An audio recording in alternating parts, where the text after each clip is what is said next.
¿Me pueden oír? Perfecto. Gracias por la invitación y por dejarnos presentar de una bendición. También quiero decir que Josefina Acosta está con nosotros y ella es parte de mi grupo, ella también va a hablar un poco de lo que hacemos. Um, sí les voy a decir que when I present, sometimes I do go Spanish and English, okay? So I'm sorry. Sí, está And perfectamente bien. Creo que nuestros intérpretes agradecerían si la oración la completaras en un idioma u otro. sí, sí, a ver, dame un segundito.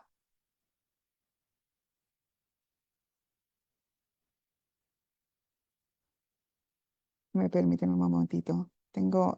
Estoy usando la computadora de mi hija.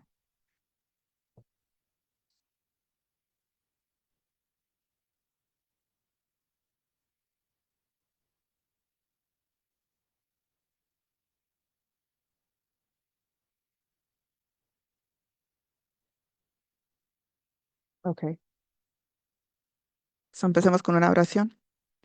Ok, oremos. Gracias Dios por este día maravilloso, por estar juntos en...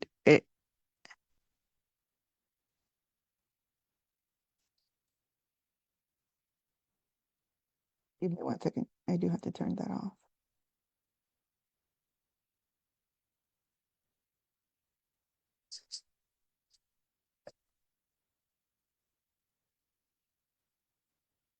Gracias por darnos otro día aquí, estar juntos. Gracias a todos por todo lo que hacen por la comunidad. Am, Gracias por la información am, que podemos compartir todos juntos aquí, para estar todos juntos aquí de todo el área de Carolina del Norte. Am, Apreciamos todo lo que nos has dado, todo lo que nos has bendecido y, y que esto crezca, que sea algo donde podemos juntarnos muchas más personas, estar informados, estar juntos, trabajando en colaboración para el mejor de nuestra comunidad. Amén. And I did prepare a PowerPoint. Do I need me to share that, or do you have that, or what did you need me to do? You can screen share. That'd be great. Okay. Mm,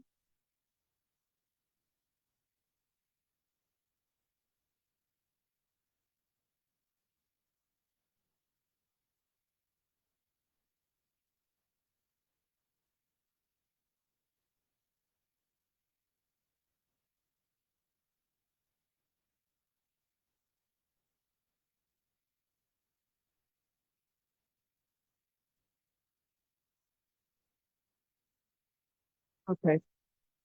So, yeah. Okay. And like you mentioned, my name is Angelica Espinal. I'm with Una Bendicion Centro de Conexion. And as of this morning, Centro de Conexion was changed over to Community Center. Um, we started in February of 2023. We started as a food pantry in Winston-Salem. We started with, serving our first opening 40 families. There was We didn't do any advertisement. All we did was kind of word of mouth, shared it with other community partners, and what we did was we wanted to see what the needs were of the community. So that's why we started with the food pantry. Um, the food pantry gave us the opportunity to kind of listen to the families, to see what all the needs were in really in that area.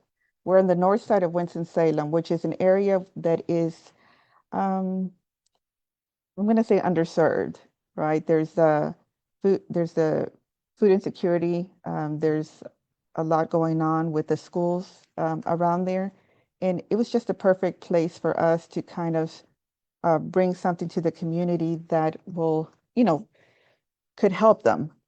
So our first opening, like I said, we had about 40 families. And the biggest thing with that was that we don't do just here's your box and move on. So we don't actually do that. We are a client choice food pantry. So we do let the families come in and choose whatever they want. We don't do just food. We offer personal hygiene items, diapers, food, I'm sorry, clothing, any household items that they might need. Um, so, so we try to make sure that they have enough in their homes, with prices and everything going up, right? So to have one less thing to worry about. One of the other things is that because we are client choice, it gives us the opportunity to kind of talk to the families. So we walk with them. It is literally like a grocery store. They come through all the shelves and they just choose what they need and want. As I mentioned, we started off with 40 families and then we grew into about 150. Um, like within that same year, about 150 families we were serving every distribution. With that, I will tell you guys that we started as a sponsoring. So we were under a sponsor organization. And up until, actually this morning, last night, we incorporated Una Bendición to become its own 501c3. And the reason we did that was that the sponsor opportunity gave us a chance to see what the needs were in that area and if it was a right fit for us. And obviously the need was greater because we grew really quick. Like I said, going from 40 to 150 within that same year, actually it was within 6 months. We knew that there was a real need in that area. Um, you know, based on our mission and our vision, our biggest thing is, you know, to show compassion, empowerment. We're all for community and offer dignity. Everything that we give, it's it's culturally appropriate, right? So anybody, we are 95% Latinos. We serve 95% are Latinos, but we are there for everyone, and we're seeing that grow, where we see a more diverse community come through our organization. Um, it, it's it's it's it's kind of like too.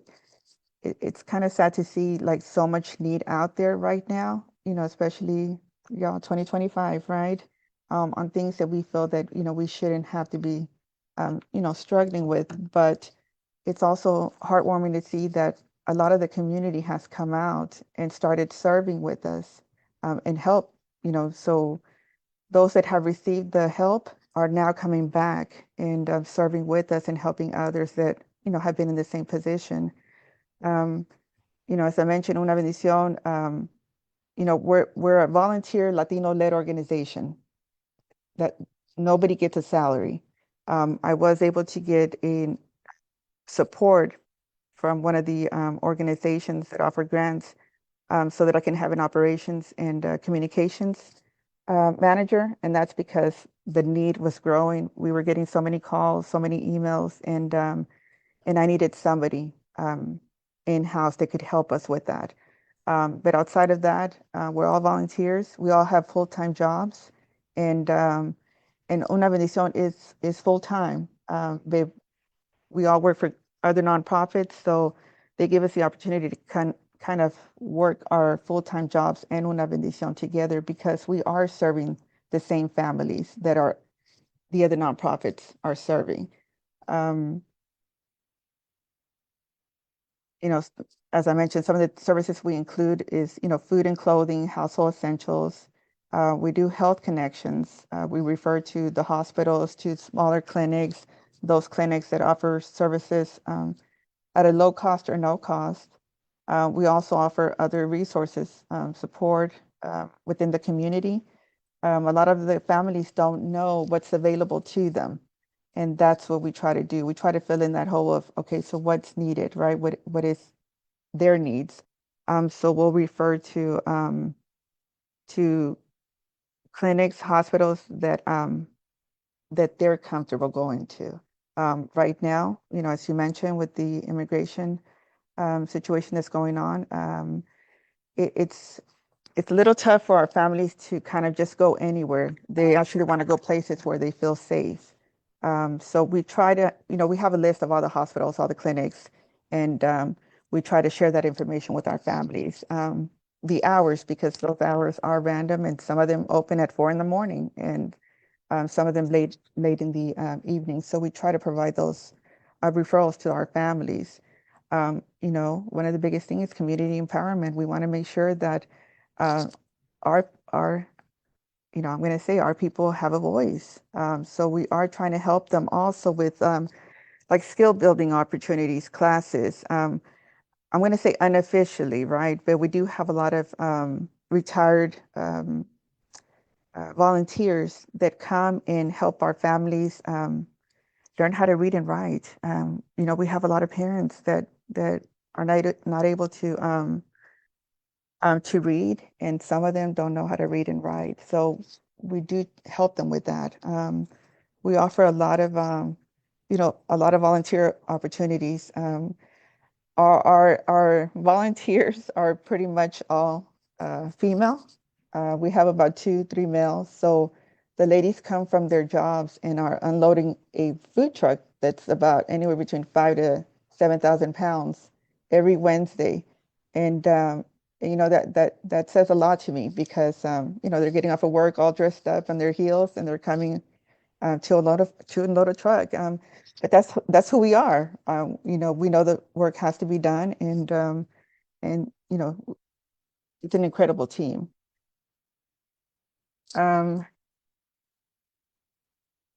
So at Una Bendición, we're committing to, elevating bilingual access. Everything that we do, everything that we share, is always going to be bilingual. Anytime someone comes to our organization to share resources, information, that is priority, that it has to be bilingual. They can either bring someone, or we offer that to the presenter if they're not able to bring somebody with them. But anything that is shared with our community, it must be bilingual. Um, Everything that we do is culturally relevant, relevant programs. Obviously, we want to honor our community's, diverse background. So that's, like I said, that's really important to us. And we listen to our community. So we never create a program that didn't come from our families. So instead of creating something that we feel would benefit our families, everything comes directly from them. So they're the ones telling us what they would like to see, and we plan our events and our speakers around that. Um, and we offer, just a sense of belonging. You know, just based on the pictures, we're a pretty diverse group. Like I said, bilingual access is extremely important, but we do tell our volunteers that obviously Spanish is not required, because the volunteers, I mean, we're never going to turn down or turn away a volunteer. So anytime somebody comes to us and that says they don't speak Spanish or, any other language, it's okay. It's okay. A lot of our people are bilingual, and we share the language, right? So we help them with the easy words on how to kind of get by with our families, to understand them. So it works well, and we welcome everybody. Like I said, we're never going to turn away a volunteer. Some of the partnerships, some of the people that we work with here in Forsyth County is the health department. Novan Health comes every quarter. They bring their mobile clinic, and the Samaritan Clinic that I have listed on here. I do a lot of volunteer work there. They're open like at 4 in the morning for families. And then on their off weeks, they come to Una Bendicion and offer the health services as well on the location. We partner with Second Harvest Food Bank with our food, Child Care Resource Center, Radio Onda de Amor, the NC Cooperative Extension, Spark, the Winston-Salem Pickup Association, Wake Forest University, Crisis Control, City Serve is a great organization in High Point that helps us with food. And there's a lot more. And being that we were a small organization, having these partnerships has been tremendous support for us.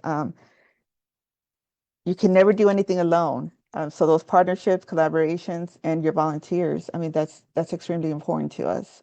And we take care of our volunteers and our people. So we make sure that they want to come back. Um, we were having Thursday community outreach sessions. Some of the topics, the beginning of this year in January, actually the inauguration, we had an attorney come and speak with our families because, there was so much uncertainty. We didn't know what was going to happen. And even today, we don't know what's going to happen. So we try to make sure that we do have uh, people like that available to us or for our families that we can refer to. We had healthcare people come and speak on that. Child Care Resource Center shared their programs, how to support the parents and caregivers, people that are trying to start a daycare, immigration. We had the school system come in and share about what's needed with the schools, the parents, and the students working together in community. We also had a Habitat for Humanity that came and spoke about housing. We had real estate and banking helping people buy homes and what is needed to get that process started. So those were actually really well received. I think every session we had was more than 70 people that showed up. So that just tells us that we're sharing what the community wants to hear. Um, and like I said, we're all volunteers here. No one has a salary, so all the support comes from our community. We don't have an organization that's backing us financially. We go out, we apply for smaller grants for now because, like I said, we were under a sponsorship, and but we've never been without, never. I mean, since February 2023, from 40 to serving 150 families, that's almost, based on our last report, the numbers of people that we served, individuals, was about 13 to 1,500 people a month.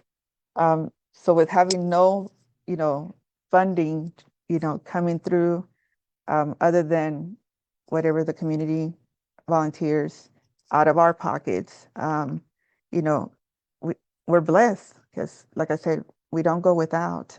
Somebody hears there's a need and we get the support. So, uh, I mean, that just makes me feel good that the community seeing it and sees that everything that we get 100% goes back to the community.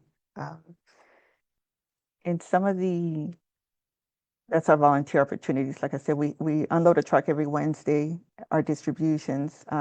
We actually have distributions every Thursdays as well. On Thursdays, we serve the families that are not able to come on a Saturday.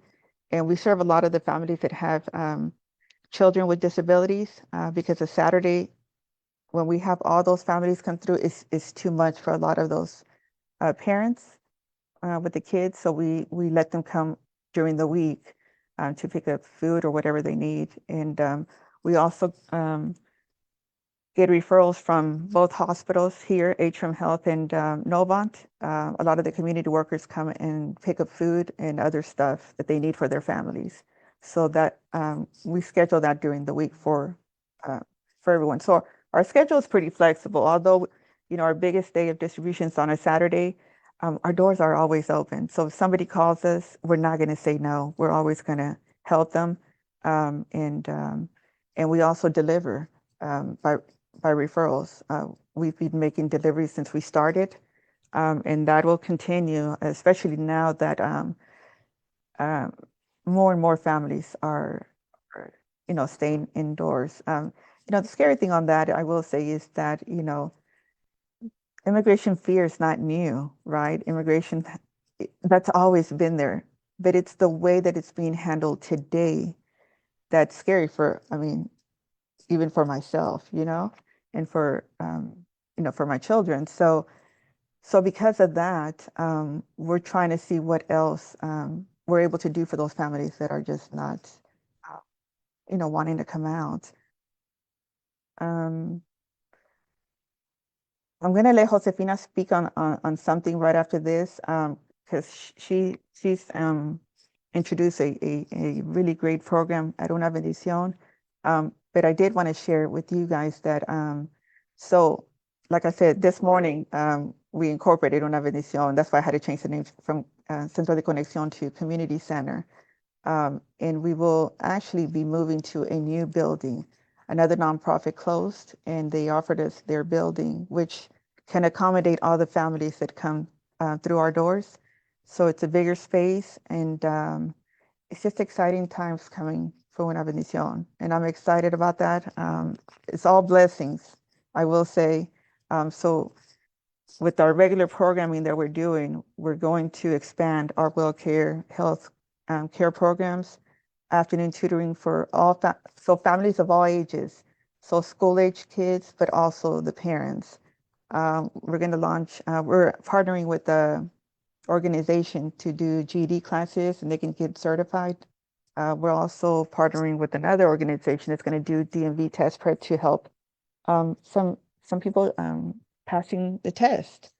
And we're in talks of partnering with another organization offering another language outside of English and Spanish, because like I said, we get a lot of people from different nationalities, right? So we want to make sure that we're inclusive and available to everyone.